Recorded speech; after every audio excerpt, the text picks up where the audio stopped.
Bismillahirrahmanirrahim.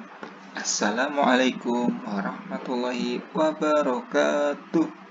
Ya, pada hari ini kita akan membahas pada buku CPNS yang saya dapatkan dari grup Telegram. Kita bahas tentang TWK saja.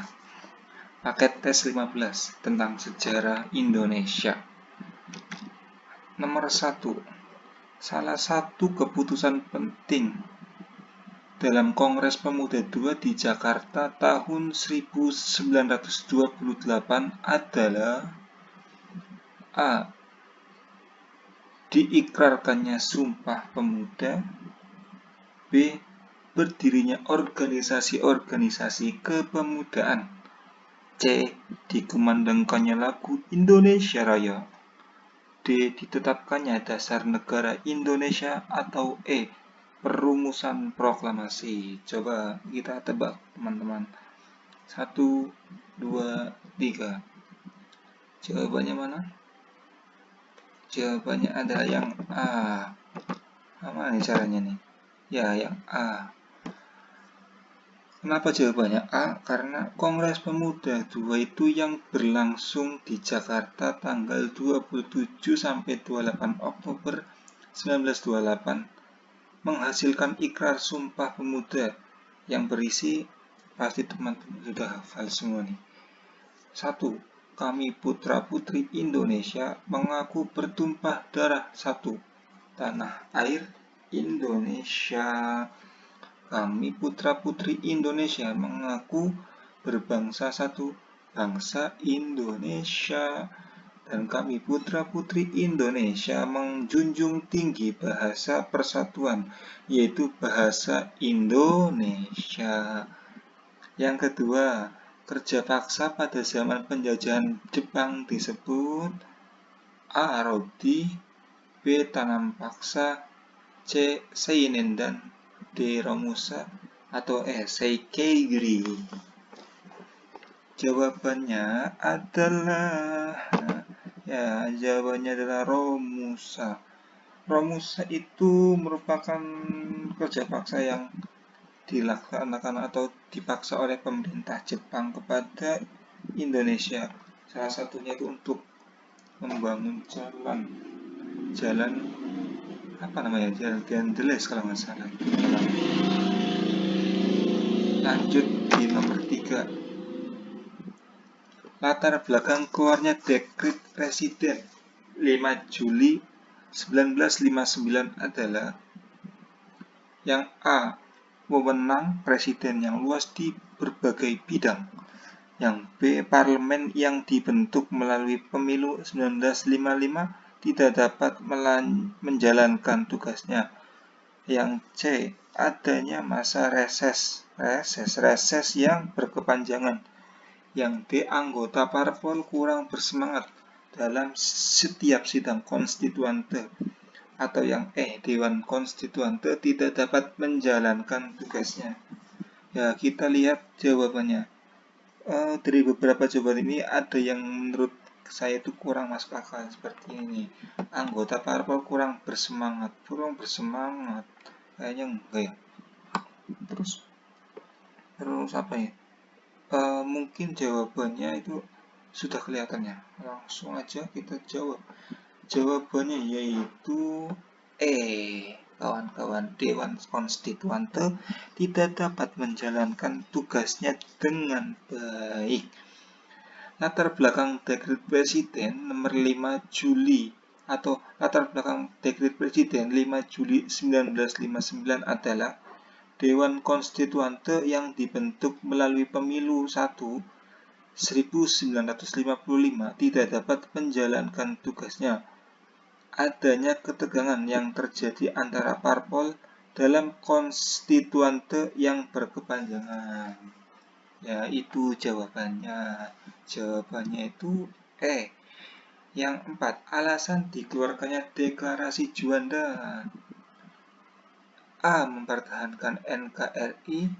C. Menciptakan kawasan damai dalam gagasan wawasan Nusantara. Oh, itu B. Sekarang C. Yang C melindungi kekayaan negara Indonesia. Yang D, menjalankan atau memberikan kenyamanan pemerintah untuk menindak pelanggaran laut.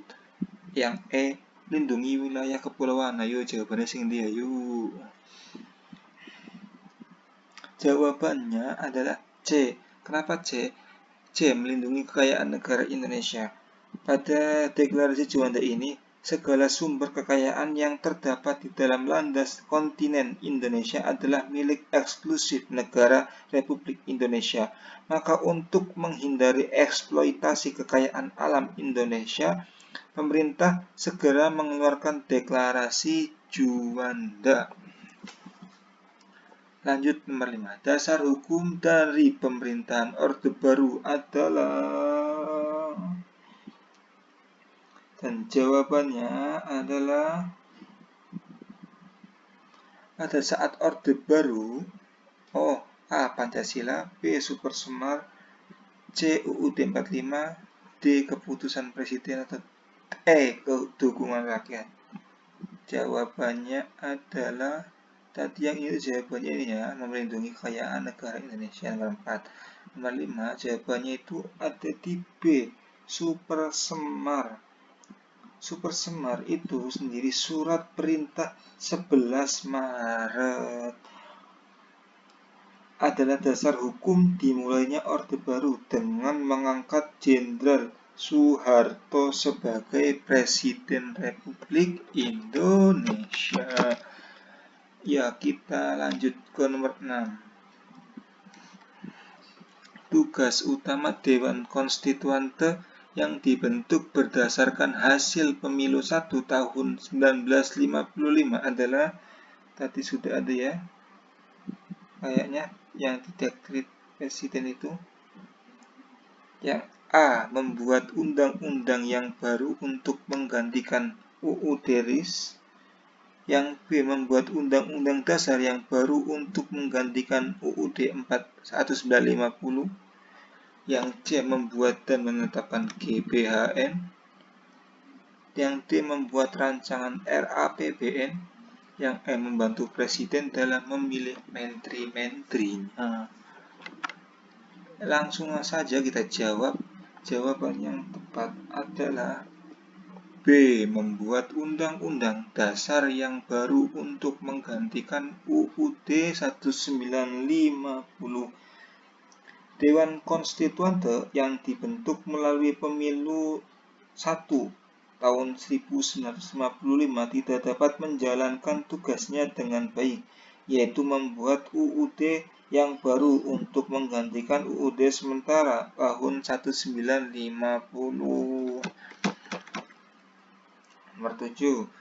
Di bawah ini yang bukan merupakan isi dekret Presiden 5 Juli 1959 adalah kecuali yang bukan pembubaran Dewan Konstituante, kembali kepada UUD 45, tidak berlakunya UUDS, atau D, pembentukan DPRS, pembentukan DPAS. Jawabannya adalah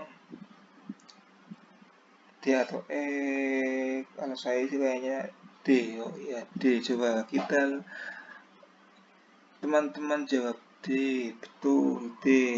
Isi dekret Presiden 5 Juli 59 adalah pembubaran Dewan Konstituante, kembalinya ke UUD 45 dari Undang-Undang atau UUDS, tidak berlakunya UUDS, dan pembentukan Dewan Pertimbangan Agung sementara serta MPRS. Jadi DPRS belum dibentuk.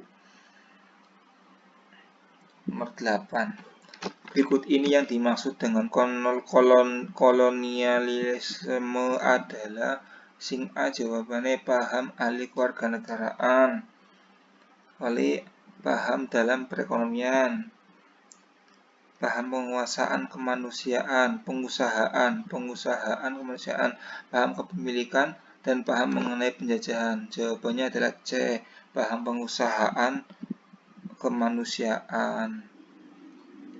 Kolonialisme itu usaha menyatukan daerah atau jajahan yang berada di luar wilayah negaranya di bawah satu komando. Di bawah ini kebijakan merkantilisme. A. Mengembangkan industri yang berorientasi impor. B. Mengurangi pertambahan penduduk. C. Melibatkan sektor swasta sebagai pengawas perekonomian. D. Mendapatkan logam mulia sebanyak-banyaknya. Atau E. Mengurangi perdagangan luar negeri. Jawaban yang tepat adalah kebijakan merkantilisme mendapatkan logam mulia sebanyak-banyaknya. Kebijakan merkantilisme antara lain adalah berusaha mendapatkan logam mulia sebanyak-banyaknya, lalu meningkatkan perdagangan luar negeri, lalu mengembangkan industri berorientasi ekspor, meningkatkan pertambahan penduduk sebagai tenaga kerja industri, melibatkan negara sing dadi pengawas perekonomian. Lanjut nomor 10.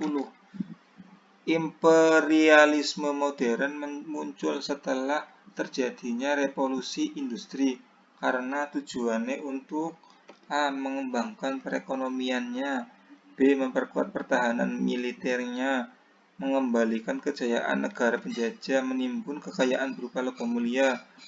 Imperialisme yang jelas dia salah, melakukan pembalasan terhadap negara dan bangsa lain. Jawabannya adalah mengembangkan perekonomiannya. Nomor 10. Tujuan dari imperialisme adalah untuk mencari tanah jajahan untuk kepentingan ekonomi dan kebutuhan industri. Jadi lebar daerah. Aduh, nomor 10 Bapak tanggung ya sampai nomor kira-kira Isi dari penjajahan Tordesillas antara Spanyol dan Portugis adalah, langsung jawabannya baik. Isinya itu ada FOC memperoleh hak monopoli dagang di Makassar. Yang B, Belanda dapat mendirikan benteng di pusat kerajaan Makassar yang diberi nama Benteng Rotterdam. Lalu Makassar harus melepaskan daerah kekuasaannya seperti Bone dan pulau-pulau di luar wilayah Makassar. Aru Palaka diakui sebagai Raja Bone. Sehingga dari jawaban itu kita masuk ke jawaban A. Isi perjanjian Bongaya itu isi perjanjian apa ya Bongaya Sultan Hasanuddin dan VOC adalah tadi yang itu jawabannya itu yang ini yang A. VOC berhak monopoli, berarti salah. Itu jawabannya C, mendapatkan ngawur ya. Istilahnya kesel.